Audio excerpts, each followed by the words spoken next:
In this classroom, there are displays and whiteboards along the walls, as well as tables and desks for your students to use.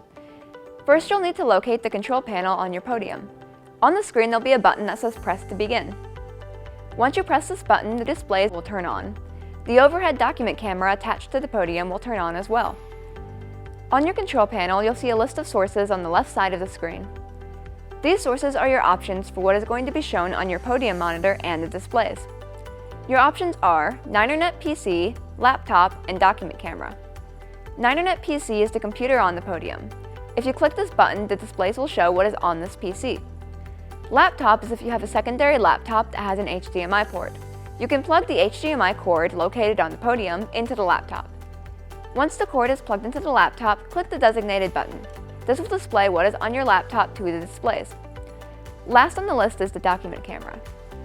Once you click this button, it will show you a list of options in the middle of the screen. These control the document camera. The first listed is the power button. This will turn the document camera on and off. You can use this panel to adjust the lights on the document camera by turning off all lamps or turning on the arm or back lamps individually. You can also use this panel to zoom the camera in or out, rotate the image, or freeze the image. There are also buttons on the document camera itself to control these features. To return to the main menu and no longer show the document camera screen, you can press the button of the source you want to use. On the bottom right of the screen, there's a button labeled System Tools.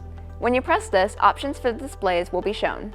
This allows you to turn the screens on and off individually.